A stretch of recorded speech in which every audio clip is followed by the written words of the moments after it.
오늘의 말씀 사도행전 16장 1절부터 5절 말씀입니다. 바울이 더베와 루스드라에도 이르매 거기 디모데라 하는 제자가 있으니 그 어머니는 믿는 유대 여자요 아버지는 헬라인이라. 디모데는 루스드라와 이고니온에 있는 형제들에게 칭찬받는 자니 바울이 그를 데리고 떠나고자 할세 그 지역에 있는 유대인으로 말미암아 그를 데려다가 할례를 행하니 이는 그 사람들이 그의 아버지는 헬라인인 줄 다 알미러라. 여러 성으로 다녀갈 때에 예루살렘에 있는 사도와 장로들이 작정한 규례를 그들에게 주어 지키게 하니 이에 여러 교회가 믿음이 더 굳건해지고 수가 날마다 늘어가니라. 아멘. 자, 우리 옆에 있는 분들과 이렇게 인사합시다. 믿음의 사람이 됩시다. 오늘 설교 제목은요, 왜 믿음이어야만 하는가입니다. 사실 제목을 정할 때 어떻게 정할까 고민을 하다가 처음에는 왜 믿음인가 이렇게 정했다가 좀 약한 것 같아요. 그래서 좀 수정을 해 봤습니다. 왜 믿음이어야만 하는가? 퀘스천이죠. 왜 믿음이어야만 하고 또 왜 우리는 믿음의 사람이어야 하는가? 그 이유는요 분명합니다. 하나님께서는 이 믿음의 사람을 기뻐하시기 때문입니다. 믿음의 사람을 기뻐하시기 때문에. 그 증거가 되는 말씀이 히브리서 11장 6절에 보면 이렇게 나와 있죠. 믿음이 없이는 하나님을 기쁘시게 하지 못하나니 하나님께 나아가는 자는 반드시 그가 계신 것과 또한 그가 자기를 찾는 자들에게 상 주시는 이심을 믿어야 할지니라. 할렐루야. 하나님께서는 우리의 믿음을 보시고 그 믿음으로 말미암아 그에게 상을 베푸시는 분이시다라고 성경은 우리에게 말씀하고 있습니다.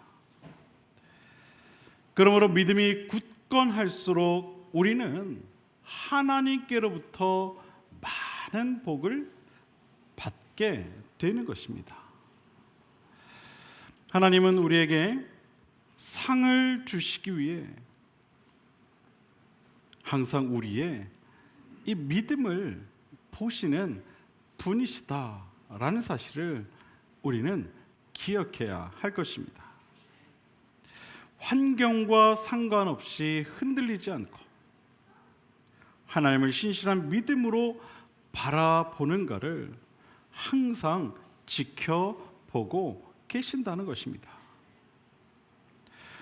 하나님께서는 욥의 많은 재산을 보시고 그를 기뻐하셨던 것이 아니죠. 그의 믿음을 보셨던 것입니다. 또한 하나님께서는 다윗의 그 권력을 바라보시며 그를 기뻐하셨던 것이 아니죠. 그의 믿음을 보셨던 것입니다. 하나님께서는 사도 바울의 그 많은 지식을 바라보시며 그를 기뻐하셨던 것이 아니죠.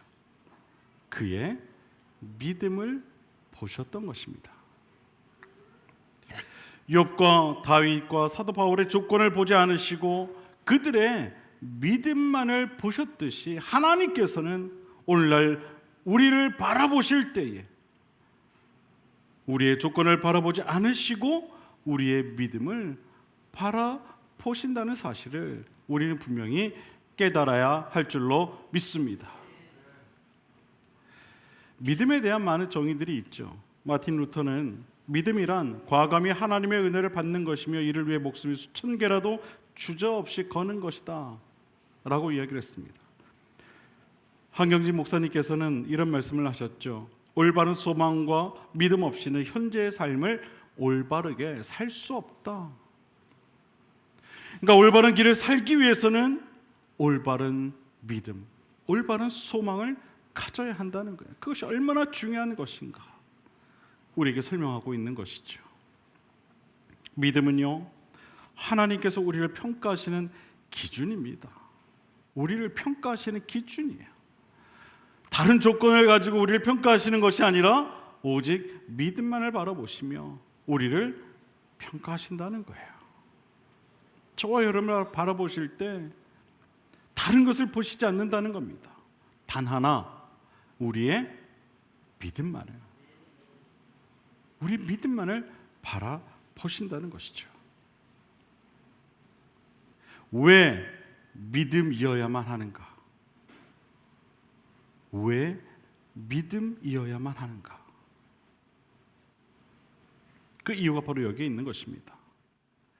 많은 믿음의 선조들이 하나님께로부터 인정받을 수 있었던 이유는 다른 데 있지 않아요. 그들의 믿음에 있습니다. 하나님께서는 그들의 믿음을 보셨지 그들의 외모나 재물이나 환경과 같은 어떤 조건을 보시지 않으셨습니다. 그들이 얼마나 잘생겼는지, 또 얼마나 많은 재물을 가지고 있는지, 또 그 재물을 얼마나 많이 하나님께 가져왔는지, 또 그들이 자라난 환경은 어떠했는지를 보시지 않으셨어요. 오직 그들의 믿음만을 바라보셨습니다. 하나님께서는 이처럼 그들의 그 믿음을 보시고 그들을 평가하셨어요. 하나님의 평가의 기준은 다른 게 아닙니다. 믿음입니다. 그래서 믿음이어야만 하는 것입니다. 하나님께서는 오늘도 우리의 믿음을 보고 계시는 줄로 믿습니다. 우리가 얼마나 잘 생겼는지, 우리가 얼마나 예쁘게 꾸미고 왔는지, 또 우리에게 얼마나 많은 재물을 가지고 있는, 우리가 얼마나 많은 재물을 가지고 있는지, 또 어떤 환경 가운데 살아가고 있는지 그것을 보시지 않으시고 우리의 이 믿음을 보고 계신다는 것입니다. 얼마나 당신을 잘 믿고 따르고 있는지, 어떤 상황에서도 흔들리지 않고 하나님 당신을 신뢰하며 살아가고 있는지, 하나님 그처럼 우리의 믿음을 보고 계시는 줄로 믿습니다. 사랑하는 여러분, 바라기는 꼭 믿음의 사람들이 다 되실 수 있게 되길 바랍니다. 하나님께서 기뻐하시는 그런 믿음의 사람들이 다 되실 수 있게 되기를 바랍니다. 사실 우리 모두는 이미 하나님을 믿는 믿음의 사람들이죠. 동의하십니까? 우리 이미 다 믿음의 사람들 아닙니까? 분명 믿음을 통해서 구원을 받았고 믿음을 통해서 하나님 나라의 백성이 되는 축복을 우리는 이미 다 받지 않았습니까? 갈라디아서 3장 26절에 보면 너희가 다 믿음으로 말미암아 그리스도 예수 안에서 하나님의 아들이 되었다라고 이야기를 하고 있지 않습니까? 에베소서 2장 8절을 보면 너희는 그 은혜에 의하여 믿음으로 말미암아 구원을 받았으니 이것은 너희에게서 난 것이 아니요 하나님의 선물이라 라고 말하고 있지 않습니까? 여러분, 하지만 우리의 믿음은 모두 같지는 않죠. 믿음으로 구원을 받았고 믿음으로 하나님의 나라의 그 백성이 되었지만 믿음의 정도는 다 다르다는 것이죠. 어떤 이의 믿음은 크고 어떤 이의 믿음은 작기도 합니다.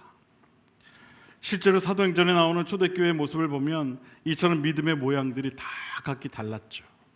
어떤 이는 믿음이 크고 견고했지만 어떤 이의 믿음은 작고 연약하기도 했습니다. 이것은 오늘날 교회도 마찬가지겠죠. 어떤 이의 믿음은 크기도 하고 어떤 이의 믿음은 작고 연약하기도 한 것이 사실입니다. 하지만 하나님은 항상 우리의 이 믿음이 크고 견고한 믿음이기를 원하십니다.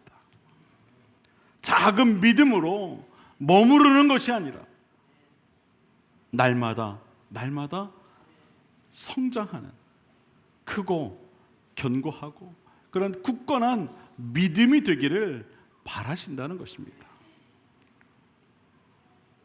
머물러 있는 믿음이 되어서는 안 된다는 거예요. 에이, 내 믿음은 원래 작아. 내 믿음은 여기까지야. 에이, 나는 더 열심을 할 수 없어. 여러분, 그러지 말라는 거예요. 날마다 조금씩 하나님 앞에서 자라가는 믿음이 되라는 거예요. 자라가라는 거예요. 아이, 목사님, 제가 이 나이 되도록 교회 다녔는데 그냥 제 믿음은 그냥 여기까지인 것 같아요. 여러분, 그래서는 안 된다는 거예요. 그러지 말라는 거예요. 하나님 부르시는 그날까지 하나님을 향한 뜨거운 가슴을 가지고 자라가는 그런 믿음이 되라는 거예요. 우리가 하나님을 믿지 못하면은요, 하나님께서도요 우리를 믿지 않으세요. 믿음은요 이런 겁니다. 상호작용과 같은 거예요. 사랑하고는 좀 다르죠. 믿음은요 상호작용이에요. 내가 믿어야 하나님도 나를 믿어주세요. 믿음이 없는데 하나님이 우리를 사용하실까요? 사용하지 않으세요. 내가 적게 믿으면 하나님도 나를 적게 믿어주세요. 하지만 내가 크게 믿으면은요 하나님께서도 나를 크게 믿어주시는 거예요. 믿음은 그런 거라는 것이죠. 하나님은 우리의 믿음을 보시는 분이십니다. 그리고 우리의 믿음만큼 우리를 인도하시고 이끄십니다. 믿음이 크면 우리를 크게 인도하시지만 믿음이 작으면은요 우리를 작게 인도하시는 거예요. 믿음은 그럴 수밖에 없다는 겁니다. 사도 바울은 믿음에 대해 이야기를 하죠. 바라는 것들의 실상이다 라고 말을 합니다. 또한 보이지 않는 것들의 증거다 라고도 이야기를 합니다. 그래서 믿음은 소망이요 삶의 원동력과 같은 것입니다. 믿음이 있으면 소망도 있지만 믿음이 없으면 소망도 사라지고 마는 거예요. 여러분, 복권 사는 사람들, 저희 교회에도 복권을 사는 분들이 계실지 모르겠지만 복권 사는 사람들이요 복권을 살 때 어떤 마음으로 사는지 아십니까? 당첨될 거라고 생각하고 사죠. 여러분, 그런 소망과 믿음 없이 복권 사는 사람들 봤습니까? 단 한 사람도 없어요. 뭐 얼마나 많은 사람들이 복권을 사는지 모르겠지만 복권을 살 때에는요 당첨될 것을 바라보고 또 그것을 신락 같은 믿음을 가지고 삽니다. 그렇죠? 끄덕끄덕 하시는 분들이 이미 경험이 있으신 것 같아요. 여러분, 어느 누구도요 그런 마음을 갖지 않고 복권을 사는 사람은 없어요.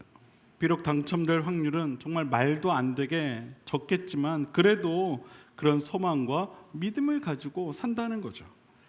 그리고 이번 주에 안 되면 다음 주에 또 와서 당첨이 되리라는 소망과 믿음을 가지고 복권을 삽니다.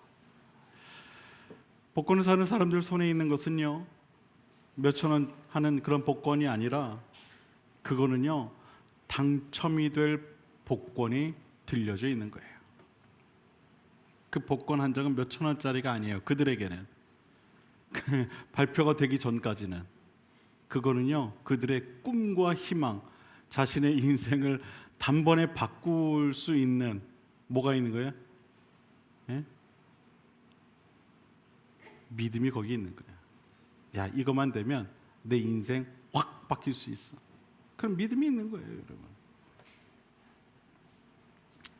여러분, 믿음은 마치 이와 같은 겁니다. 지금의 상황이나 환경이나 내게 처해 있는 모든 여건을 이겨낼 수 있는 희망과 소망을 담아내는 그릇, 그것이 바로 믿음이라는 거예요. 믿음이 있으면 모든 상황과 환경을 뛰어넘어 더 큰 희망과 소망을 바라볼 수 있게 되는 것입니다. 그것이 믿음의 힘인 거예요. 큰 믿음이요 큰 소망을 담아낼 수 있는 겁니다. 그래서 우리는 큰 믿음을 가지고 살아가야 하는 거예요. 믿음이기네 믿음이기네 주 예수를 믿음이 온 온 세상이 기네. 할렐루야. 여러분, 우리가 함께 이 찬양을 부르지 않았습니까? 믿음이 이기네, 믿음이 이기네. 주 예수를 믿음이 온 세상을 이기네. 할렐루야. 여러분, 믿음의 능력이 바로 여기에 있는 거예요. 이 찬송에서 말하는 믿음이 온 세상을 이길 수 있는 이유가 무엇일까요, 여러분? 믿음에는요, 지금의 상황과 환경을 뛰어넘을 수 있는 힘이 있기 때문인 줄 여러분 꼭 믿으시길 바랍니다. 그래서 우리에게는 더 크고 견고하고 굳건한 믿음이 필요한 것입니다. 그 믿음을 향해 달려나가야 하는 것입니다. 지금의 상황이 어렵다고 해서 머물러 있어서는 안 된다는 거예요. 나의 능력이 여기까지니까 거기에서 멈춰 있어서는 안 된다는 거예요. 믿음을 가지고 나아가야 하는 거예요. 왜? 믿음은 지금의 상황과 현실을 이기기 때문입니다. 온 세상을 이기기 때문입니다. 사랑하는 여러분, 크고 굳건한 믿음을 꼭 가지시길 바랍니다. 믿음의 사람이 되되 크고 굳건한 믿음의 사람이 다 되실 수 있게 되기를 바랍니다. 믿음이 크면 무엇이 크다고요? 소망도 큰 거예요. 할렐루야. 저는 우리 비상그림교회가 안양에서 가장 유명한 교회가 되길 바라요. 사람이 많고 적고 이게 문제가 아니라 우리 교회 하면, 야, 안양하면 그 비상그림교회 그 정말 좋은 교회야. 저는 그런 소문이 나는 우리 교회가 되길 바라요. 할렐루야.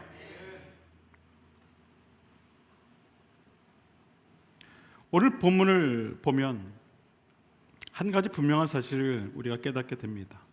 믿음이 굳건해져 갈수록 불가능해 보이는 일들마저 가능해진다는 것이죠.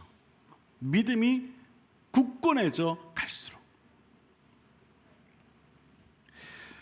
여러분, 오늘 본문에 기록된 당시 상황은요, 하나님을 믿는 이들의 수가 결코 늘어날 수 없는 그런 상황이었어요.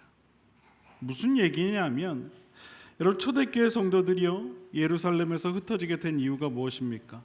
스데반 집사의 순교로 발단된 이 핍박이 그 이유였지 않습니까? 다시 말해서 당시 예수를 믿는다는 것은요, 목숨을 거는 일이었다는 거예요. 목숨을 거는 일이었다.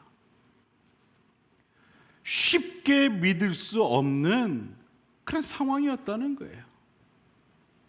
그런데 오늘 성경은 말하고 있어요. 믿음이 더 굳건해지고, 어떻게 됐다고요? 수가 날마다 늘어갔다.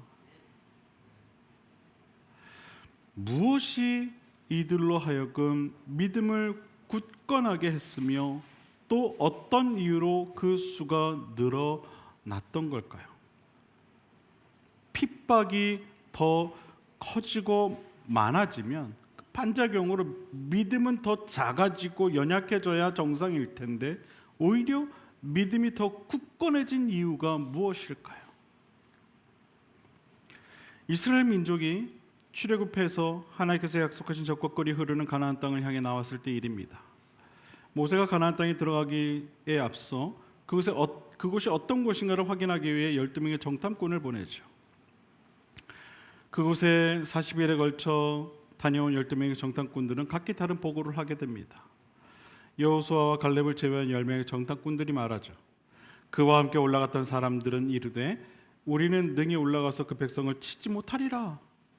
그들은 우리보다 강하니라 하고 이스라엘 자손 앞에서 그 정탐한 땅을 악평하여 이르되, 안 좋게 얘기했다는 거예요. 우리가 두루 다니며 정탐한 땅은 그 거주민을 삼키는 땅이요, 거기서 본 모든 백성은 신장이 장대한 자들이며 거기서 네피림 후손인 아낙 자손의 거인들을 보았나니 우린 스스로 보기에도 메뚜기 같으니 그들이 보기에도 그와 같았을 것이니라. 이들의 말은 사실이었어요. 실제로 당시 가나안 땅은요, 젖과 꿀이 흐르는 그런 비옥한 땅이 아니었어요. 하나님께서 이스라엘 민족에게 주시기로 약속했던 가나안 땅은요, 사람이 마음대로 개간을 하거나 농경을 할 만큼 그런 어떤 기름진 땅이 아니었어요. 신명기서 11장 10절 이하에 보면 가나안 땅이 이렇게 설명을 해요. 내가 들어가 얻으려 하는 땅은 내가 나온 애굽 땅과 같지 아니하니. 거기서는 너희가 파종한 후에 발로 물대기를 채소밭에 댐과 같이 하였거니와 너희가 건너가서 얻을 땅은 산과 골짜기가 있어서 하늘에서 내리는 비를 흡수하는 땅이다. 이게 무슨 얘기예요, 여러분? 비옥할 수 없는 땅이라는 거예요. 가나안이라고 하는 땅은 하늘에서 비가 오지 않으면, 그것도 때에 맞게 비가 오지 않으면 마음 놓고 채소 하나 키우기 힘든 그런 땅이라는 것입니다. 10명의 정탐꾼들은 이러한 사실에 대해 그대로 보고를 한 겁니다. 현실을 보고 와서 현재 그들이 보고 온 그 사실을 그대로 이야기한 거예요. 그러나 이들을 제외한 2명의 정탐꾼인 여호수아와 갈렙은 달랐습니다. 이들은요, 10명의 정탐꾼들과 함께 보고 온 가나안이라는 땅에 대해 이렇게 보고를 합니다. 민수기 13장 27절 이하를 보면 모세에게 말하여 이르되 당신이 우리를 보낸 땅에 간즉 과연 그 땅에 젖과 꿀이 흐르는데 이것은 그 땅의 과일이니이다. 그러나 그 땅 거주민은 강하고 성읍은 견고하고 심이 클 뿐 아니라 거기서 아낙 자손을 보았으며 아말렉인은 남방 땅에 거주하고 헤딘과 여부스인과 아모리인은 산지에 거주하고 가나안인은 해변과 요단가에 거주하더이다. 갈렙이 모세 앞에서 백성을 조용하게 하고 이르되 우리가 곧 올라가서 그 땅을 취하자. 능히 이기리라. 능히 이기리라.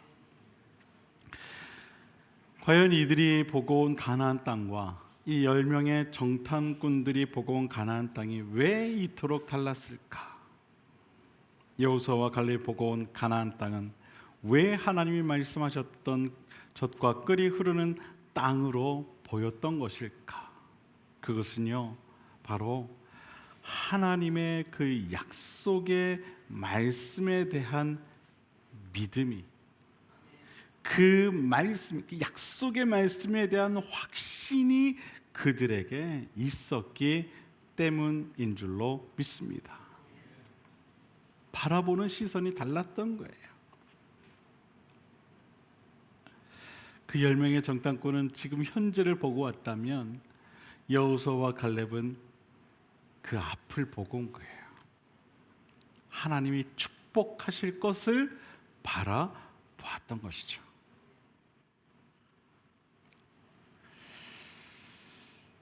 비록 자신들이 보고 온 가나안 땅이 하나님께서 말씀하셨던 것처럼 지금 당장 젖과 꿀이 흐르는 그런 비옥한 땅이 아닐지라도 자신들이 그곳에 거하게 될 때 하나님께서 반드시 그 땅을 젖과 꿀이 흐르는 땅으로 축복해 주실 것이라는 믿음이 그들에게 있었기 때문인 것입니다.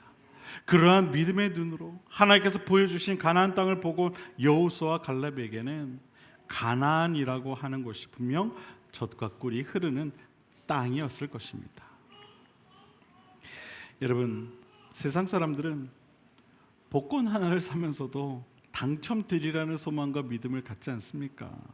그런데 만군의 여호와 하나님, 전능하신 그 여호와 하나님, 우리의 위로가 되시고 피할 바위가 되시고 영원한 우리의 아버지가 되시는 하나님을 믿는 우리는 여러분 얼마나 하나님을 믿고 또 하나님의 그 소망 가운데서 살아가고 있습니까?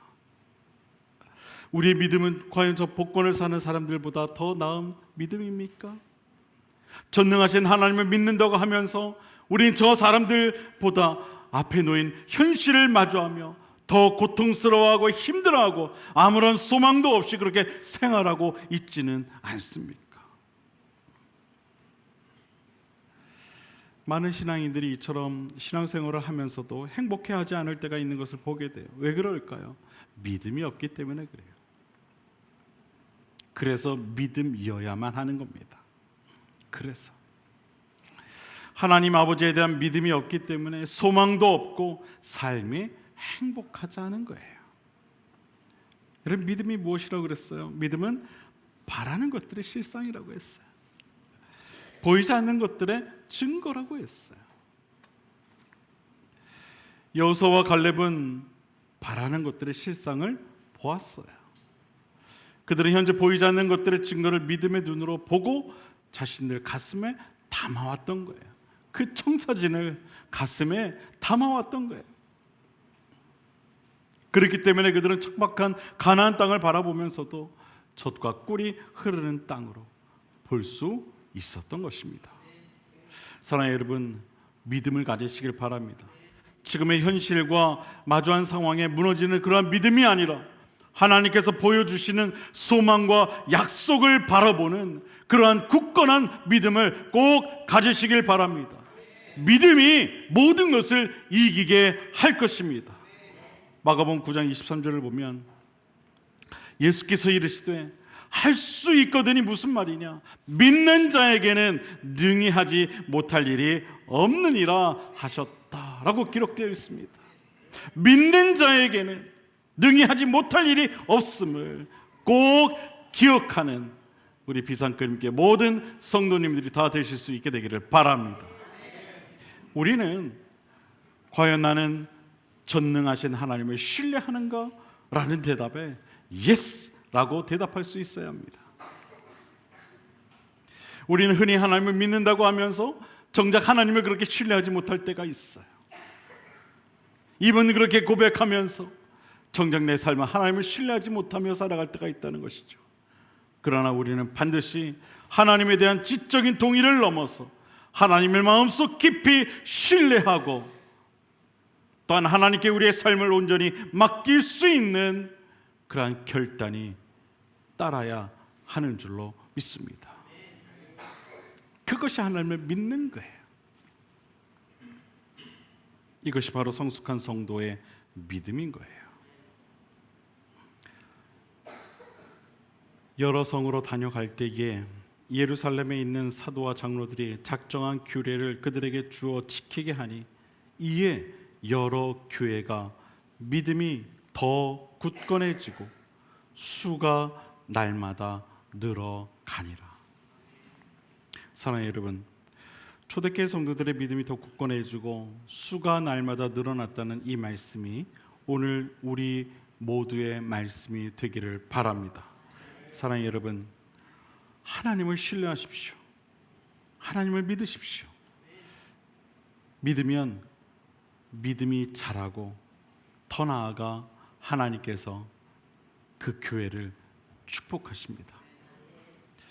우리가 믿는 하나님은 주일에만 만나는 어떤 특별한 손님이 되어서는 안 되는 거예요. 그런 분들이 많이 계세요. 주일날만 와서 하나님 만나고 가시는 분들이 계세요. 저희 교회는 그런 분들이 단 한 분도 안 계실 줄로 믿습니다. 아멘이 좀 약한 것 같아요. 없으시기를 바랍니다. 이제 좀 아멘이 좀 커지네. 여러분, 우리 하나님은요 만물의 창조자이시자 우리의 구원자 되시는 전능하신 하나님이십니다. 시공간을 초월하시는 분이시고요, 언제나 우리를 눈동자와 같이 그렇게 지키시고 또 우리를 그렇게 돌보시는 분이세요. 우리 그것을 기억하면 되는 거예요. 그런 하나님의 손길이 내 삶에 늘 흐르고 있음을 우리가 깨달으면 되는 거예요. 그게 믿음인 거예요. 하나님이 나와 함께하고 계심을 믿는 거예요. 어떤 상황에서도 늘 그 하나님의 인도하심이 내 삶을 주관하고 있다는 것을 우리가 신뢰하면 되는 거예요. 그런 믿음이 저와 여러분의 믿음이 되길 바랍니다. 바라기는 언제 어디서나 이러한 전능하신 하나님을 인정하시길 바랍니다. 그리고 그 하나님께서 우리의 아버지가 되심을 여러분 꼭 기억하시길 바랍니다. 믿는 자를 반드시 축복하신다는 그 약속의 말씀을 여러분 꼭 기억하시길 바랍니다.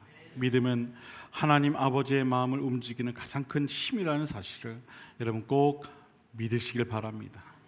마틴 루터는 믿음에 대해 이런 말을 했습니다. 하나님이 주신 축복의 약속에는 수천 가지가 있다. 그러나 우리의 믿음 없이 받을 수 있는 것은 하나도 없다. 믿음이 없이 받을 수 있는 것은 하나도 없다. 하나님의 백성들은 믿음 없이는 행복할 수 없는 법입니다. 하나님을 굳건히 믿을 때에 하나님은 그 인생이 복되게 하시고 그 인생을 축복하십니다. 하나님은 우리의 믿음을 모시고 상 주시는 분이심을 꼭 기억하고 오직 믿음으로 승리하며 살아가는 우리 비상금있게 모든 성도님들이 다 되실 수 있게 되기를 주님의 이름으로 간절히 축원을 드립니다. 너희는 마음에 근심하지 말라. 하나님을 믿으니 또 나를 믿으라. 아멘. 기도하겠습니다.